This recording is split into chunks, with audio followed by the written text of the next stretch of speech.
Hi guys!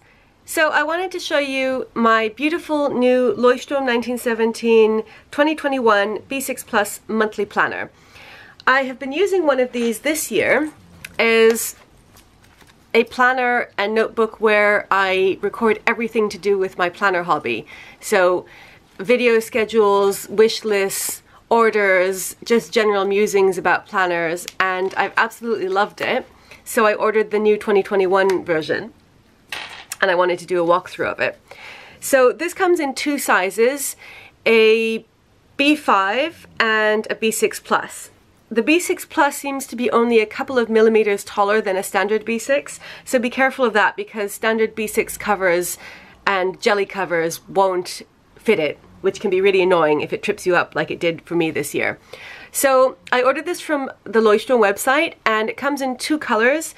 It comes in this really beautiful Bordeaux berry color this year, and then it also comes in, I believe, the same color that I got this in last year, which is like a teal. So really nice color choices. And you can have the option of getting it either in English or in German. So this is the English version, and you can also get it engraved, which I did. So, sorry, embossed. So you can see I chose to get vegan organizer and then the year on it. And I'm really happy with that. You can choose several different colors, I think copper, silver, and gold, and maybe a couple of other colors. And I went with silver because I thought that it complemented the color of the cover really nicely. So it's a typical soft cover Leuchtturm, which means that it has this nice bendy faux leather cover. And it has the usual strap, like this. Let me just take this off. You can see it says vegan organizer on the side because this was my personalized order, and I got it personalized because I use this for everything to do with planning, and so that's like kind of everything that goes under the vegan organizer title in my life. So you can see that's what it looks like in the cover. It's just really nice, rounded corners as usual for Leuchtturm, and that's what the side looks like. And then the back, it just says Leuchtturm 1917 on the back here. And then it has the strap. I think this is just a really nice color. So when you open it up, it has the Leuchtturm logo, and then it has this little place where you can put your details in. So this is what I put in my current 2020 planner. I just stickerated it with Mambi stickers, put my name on it there. And then you have a blank page, and it lists the format. It's 80 GSM paper. It's creamy, ivory colored paper, as is typical of Leuchtturm. So if you have another Leuchtturm, like a notebook for a bullet journal or one of the planners, the paper I think is always the same in all of them. I think it's really nice paper. It takes fountain pen reasonably well. I'll show you in the one that I've been using for 2020 what it looks like with fountain pen, because I only use fountain pens. So then you have a blank page here, and then you get to this page with a full yearly spread. So you get one for the previous year, because this actually is a 16-month planner. It starts in November of the previous year, as you can see here, if it will focus. So it's really cool because it goes from November of the previous year, so in this case November 2020 to February 2022. So it's great if, like myself, you are a very impatient planner addict and you want to start earlier. So this one I bought at PlannerCon Europe 2019, so I actually bought it in May of 2019, and I had quite a few months to decide how I wanted to use it. So by the time I decided at the beginning of November, I was really keen to start it. And so I did start using this straight away in November, and it was really nice to have that, not to have to wait until December. So you can see that's where I started using it. But because I've already got this one, I don't need to start this one early, so I think I'll wait until January. but it's really nice to have that flexibility. So you get the previous year, then you get the current year, which in this case is 2021, and then the upcoming year.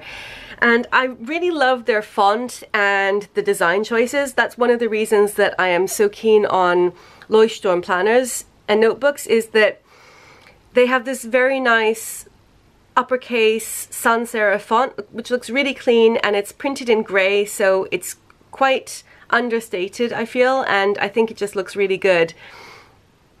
I tend to like it better when planners have a slightly lighter printing, where it's not like a kind of really intense black. So you can see here that you have a Monday start, which is typical of planners designed in Europe, and Sundays are in bold, and then it lists the week number on the side here, which I think is also really cool. So you've got the whole of the year, and then you have the whole of the next year. And then you go into this spread, which is like a vertical monthly spread, which I also think is a really nice feature. So depending on how you want to use this monthly planner, you could use this as a tracker, or you could use it to give yourself kind of like a bird's eye view of events that are coming up over the course of the year. Or you could use it for some specific purpose, like, you know, just if you want to note down, like, you know, I don't know, times when you're off of work, or if you have a course going on, or like something specific. So I use this in my planner because I use this for everything to do with planning. So I use this to note down when I've made a video, as opposed to when I'm planning to make a video, because often, as you've probably noticed on my channel over the past year or so, the two do not necessarily coincide. So I like to keep this relatively open so that I can see when I've actually made a video and how long it's been since I made a video. And so you have 6 months per 2-page spread. So you've got 2 of these, and it also lists the moon phases, which I think is really cool. Even though I don't use them for a practical purpose, I just like to see them there. And as it says, the moon phases are based on UTC, so kind of like GMT. And then what I think is an excellent feature is that it gives you the following year, the same 6 months per 2-page spread. It gives you for 2022 as well. And I think that this is fantastic. If you're using this as a planner, as opposed to a tracker or something else, it's really nice to have this area for forward planning. This is something that I feel is missing from a lot of planners, including my beloved Hobonichi, which I'll never say anything bad about, but I really like it when it gives you the next year so that you can make concrete plans and you've got the dates already in. So the same, you have 4 pages for that, 2 2-page spreads. And then it goes into a spread with international holidays. And I think that this is a great feature because Leuchtturms are sold in all different countries, and so instead of putting holidays from a particular country on the actual monthly spreads, which would either get really crowded if they included all different countries' holidays or be quite exclusionary, they've just given you this one simple spread here that you can use to check the holidays in your own country and also holidays in other countries. So I think that that's really nice as a reference tool. Generally, I don't like it when planners include a lot of information at the beginning, you know, like time zones and size conversions and all kinds of things, but I think it's quite nice here that they've just got this one simple spread for holidays because that is quite practical. Then there's another feature which I think is really cool, which is a project plan for 2021. So I think that this is ideal for tracking. This is actually better for tracking than this one, which I think more lends itself to future planning, forward planning. So the project plan gives you a monthly spread, so 6 months on 1 page, so you've got the whole year on a 2-page spread, and then it gives you the same thing for the following year, so you could actually use this for some kind of forward planning as well. But for 2021, I think if you like to track, this is ideal because it gives you the whole month like kind of broken down horizontally, so you get 1 day per line here, and then you get 1, 2, 3, 4 different slots, so you could track 4 different things. So if you actually wanted to use this for tracking and you had a lot of things to track, you could just cover this up and use this as an extended tracker as well. So you'd have January and then also another space for January, and you could track up to 8 things. So this is the sort of tracker where it works best if you just tick once per day. So like say you want to make sure that you did exercise, you can just tick every day that you did it. Or if you're tracking medication or vitamins or something, you could just take every day. And I think it's ideal for that. And it's already set up. So rather than having to set up your own tracking spreads, you've just got it right here. And I think that that's super convenient and perfect for planner addicts. And then it goes straight into the beginning of the monthly planner. So like I said, it starts in November of the previous year. So you could already start in November 2020. Monday start, which I love. And it gives you the previous month and the following month in the top right corner here. And I have found this to be a feature that I don't use, but it doesn't bother me at all having it up here because it's very small and it's out of the way. Then you've got a little box on the right with the week number, and it gives you a little space where you could write something if you wanted to for either like a kind of top 3 for the week or some kind of thing that you want to remember to do in particular in that week. So I've often been using this in my planner for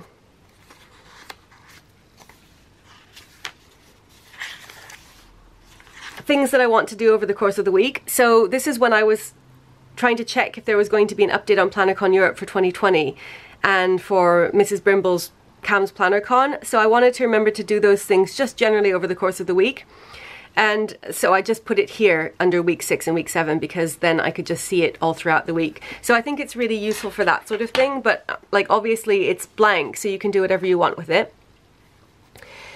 It doesn't label the days of the previous month, so these are just blank. So you know, like in some planners, when the week starts, when the month starts later in the week, it will give you the previous month's days that are like kind of on that spread. So it doesn't here, it just leaves them blank.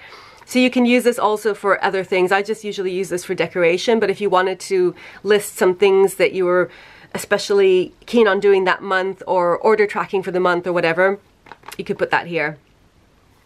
This is actually another thing that this spread would be good for, is order tracking. So I have in the past used this for tracking when I ordered something, when it was shipped, and then when it arrived.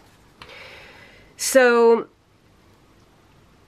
you get the date in the top left-hand corner, and I really like, again, I like the layout and I like the design. So it's nice and crisp, but also quite understated and not too heavy a print. So you can easily see it, but it doesn't take up too much room in the box. And then you get a blank box, which doesn't have grids or dots or anything.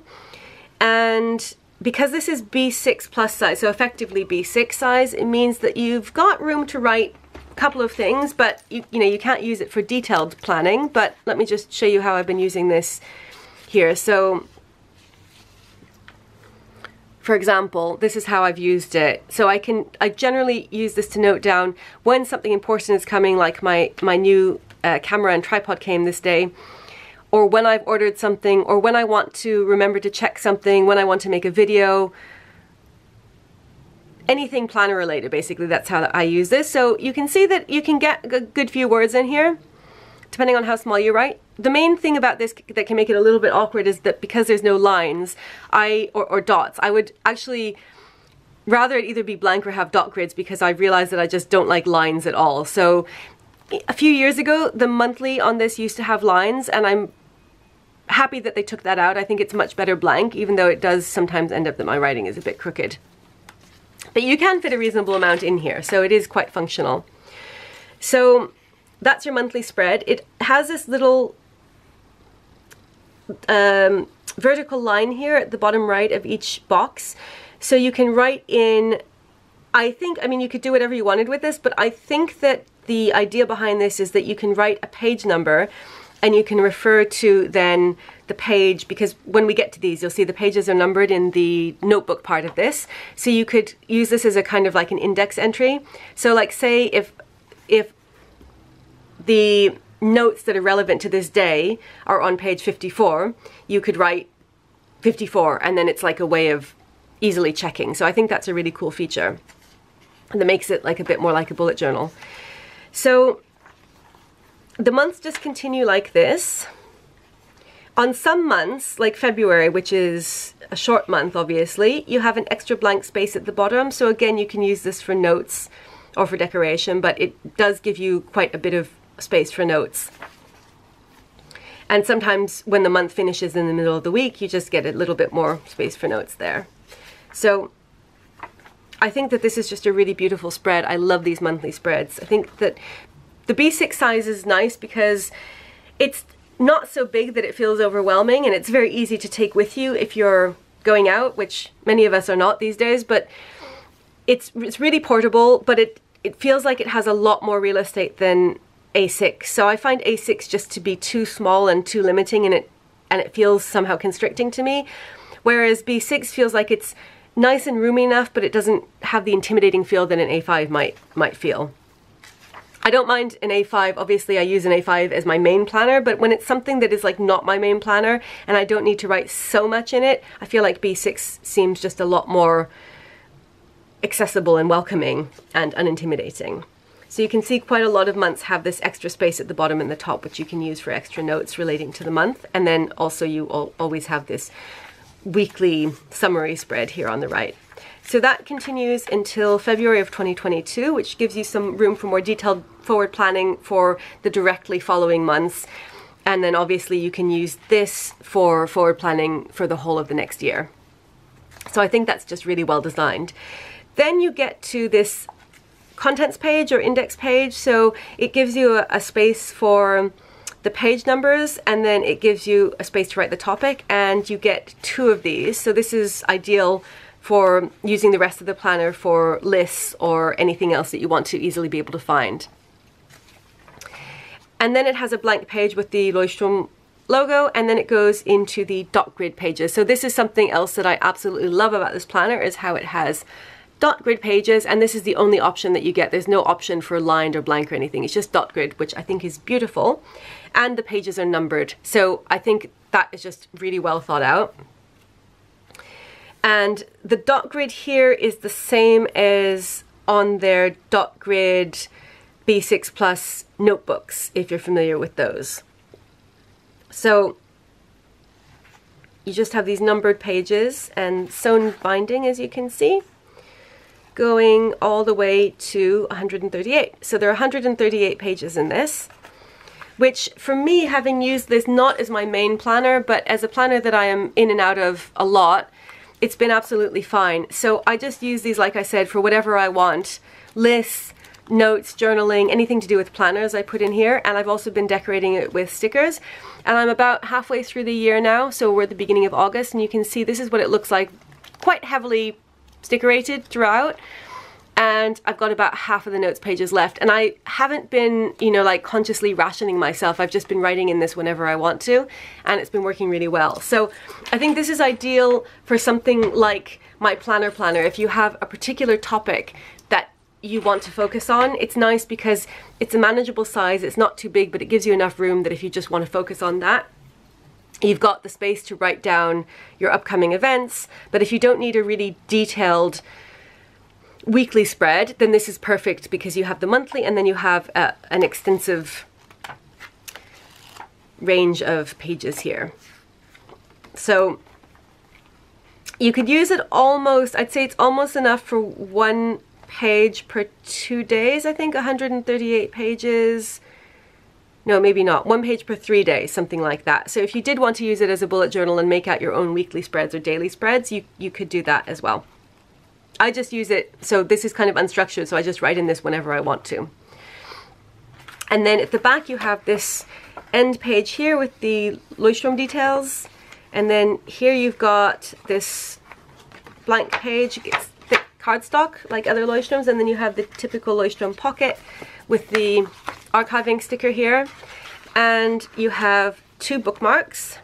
One is the same color as the planner itself, so it's this like nice rich berry color, and then the other one is gray and berry, and these have held up really well for me over the course of the year when I've been using this as my planner. I put a whole bunch of planner charms on here, planner theme charms. So this is what it looks like from the side. So it's kind of nice and thick enough, but like not massive. So I think it's just a really nice size. It feels really satisfying in the hand. In terms of the pens, so this is my pen test that I did last year. So everything, there was ghosting, but no bleed through except for this one, which is odd because this particular ink, I don't know if it was the ink or something about the ink in combination with the pen, it was really weird, but this bled on everything, including my Hobonichi, which is really unusual. So it's not to do with the paper, because it was just this one that this particular, something about this pen and this ink, it caused everything to bleed, and I still don't understand it. But other than that, you can see there's quite a lot of ghosting. The paper is relatively thin. It was 80 GSM. But there was no bleed through. And I've been using fountain pen with this since November, and I've been really happy with it. So you can see that generally there's been ghosting but no bleed through. And then if you go to a page where I've been using it really intensively, here there was some bleed through, but not enough that it bothered me, like stopped me from being able to write on the other side of the page. For the most part, there's ghosting, but once you write on the other side you don't notice it. And then occasionally you can see here there's been some bleed through. It depends on when I fill the pen, and so like kind of how juicy the ink is in the pen at that very moment, which is a little bit odd, but so it's like definitely not the best paper, but I've absolutely, you know, been fine with it using fountain pens the whole time, and I've been using a medium, so it's not like, you know, the thinnest, the finest nib at all. So it's worked really well with that. I would say, you know, I definitely, unless you're kind of like, you know, you really hate it when there's any kind of ghosting or the possibility of bleed through, it's fine. I've been really happy with it.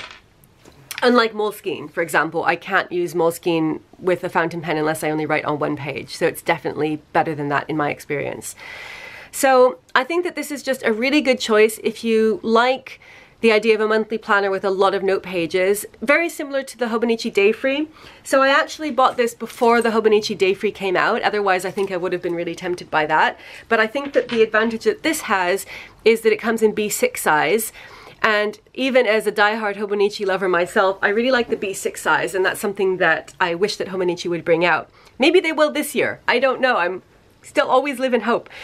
But I think it's really nice if you just want a B6 size which has beautiful paper that does work with fountain pens, really nice cover, soft back. You can use this on its own if you get a pen loop for it, or you can put it in a cover. You just have to make sure that you have to get a custom cover. So this cover I ordered custom because it has to be a little bit bigger than the standard B6 size. But it works really well on its own. I've used it quite a bit this year on its own.